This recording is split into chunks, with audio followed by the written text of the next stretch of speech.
અને આપણા વડીલો છે એ બીમાર નથી પડતા, એની તંદુરસ્તી જળવાય છે, અને નાના છોકરાની તંદુરસ્તી નથી જળવાતી. કેમ?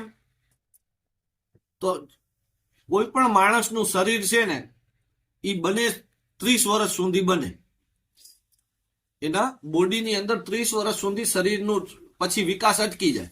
એ 30 વર્ષમાં જેટલું તત્વ એને મળ્યું છે ને એ બધું એનું બોડીનું તાકાત છે. એટલે 30 વર્ષ સુધી તમે જે ભોજન કરો છો એમાંથી ઘણું બધું લે છે, એ તમારી તાકાત. એટલે વડીલોના જે બીમારી ઓછી આવે છે એનું કારણ છે કે એની જયારે 30 વર્ષની બોડી બની ત્યારે અહીંયા કેમિકલ હતા નહીં. ત્યારે આ પ્રકૃતિનું ધાવણ ધાવીને જે અનાજને ખાતર ઉગતા હતા એમાં હજારો તત્વો વાળા તત્વથી એની બોડી બની છે. આજે જે છોકરો છે એની બોડી શેમાંથી બને છે? એની માતાની બોડી શેમાંથી બની? 25-30 વર્ષની બેન હશે તો એને અત્યારના ડીએપી યુરિયા વાળા ખોરાક ખાધા, એમાં 3 તત્વ જ છે.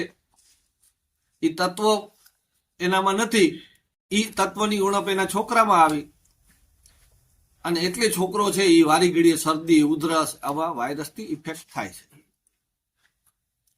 એમ આપણા છોડને જો તમે આવું હજારો તત્વો વાળું ખાતર જયારે નાખશો, કમ્પોસ્ટ ખાતર વાપરશો ભરપૂર, અને છોડ તંદુરસ્ત થઈ ગયો તો એને પછી વાયરસ કે ફંગસ કે એવું કોઈ નુકસાન થશે નહીં.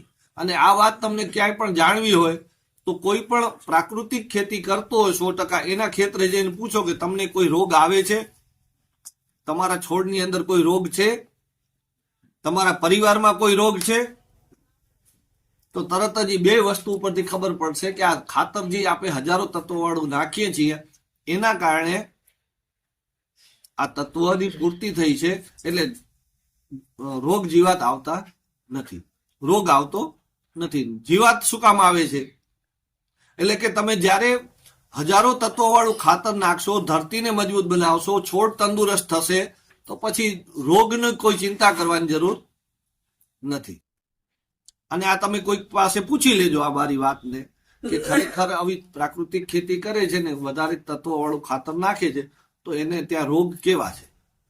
હું તો 24 વર્ષથી કરું છું, અમને આવા સુકારા ને ફંગસ ને એવો હોય ન હોય એવું નથી, પણ એની માત્રા બહુ નોમિનલ હોય.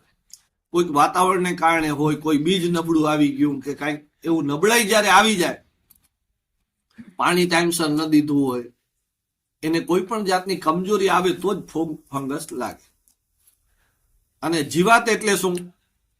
તો જીવાત છે એ પ્રકૃતિ આપણને પરેશાન કરવા માટે મૂકી હોય એવું આપણે લાગે, પણ વાસ્તવમાં આ જીવાત છે એ કોઈને પરેશાન કરવા માટે નથી. એક કાર્યક્રમ પ્રકૃતિનો ચલાવે છે. કયો કાર્યક્રમ છે પ્રકૃતિનો? પ્રકૃતિનું કામ કરવા માટે છે. શું કામ કરે છે પ્રકૃતિનું? કે એને આ જગતમાં કોઈ પણ વનસ્પતિ છે એ વનસ્પતિના બીજને ખરબો વર્ષ સુધી લઈ જવું છે. એ મગફળીનું હોય કે શેરડીનું હોય કે કોઈ પણ અનાજ મસાલા કે શાકભાજીનું હોય, એ બીજને ખરબો વર્ષ સુધી લઈ જવું હોય તો બીજને જાળવવું પડે કે ન જાળવવું પડે? તો એનું સિલેક્શન કરવું પડે. તંદુરસ્ત બીજને તમે લઈ જાઓ તો આગળ જાય, પણ એમાં બીમાર બીજને આગળ લઈ ગયા તો ન જાય. તો પ્રકૃતિ જંગલની અંદર આ બધા સારા છોડ છે એને આગળ લઈ જવા માટે શું કરે?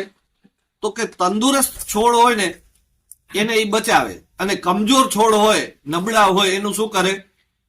એને નાશ કરે. નાશ શેનાથી કરશે? એની તો એના હાથ પગ છે, જીવ છે, એટલે જીવાતોને, પશુઓને, પક્ષીઓને બધા મૂકશે ને કે ખાઈ જાઓ, અને જે તંદુરસ્ત છે એને લઈ જાઓ. એનું નામ છે ફિટેસ્ટ એન્ડ સર્વાઈવ નો રૂલ. કુદરત છે એ ખરબો વર્ષ સુધી આ જનરેશનને રાખવા માટે ફિટ તંદુરસ્ત છે એને આગળ લઈ જાય, નબળાને નાશ કરે. એટલે આપણે ત્યાં કહેવત હાલે છે, નબળી ગાયને બગાયું ઘણી. બરાબર? જે ઘોડિયામાં બીમાર એ જીવનભર બીમાર. એટલે નબળા તમે રહ્યા તો તમને પ્રકૃતિનો પણ વધારે એના ઉપર અસર, જીવાતોની અસર આવશે. તો જીવાત આવવાનું કારણ છે કે આપણે અત્યારે ડીએપી યુરિયા નાખીએ છીએ, 3 જ તત્વો નાખીએ છીએ, ધરતી કમજોર થઈ છે.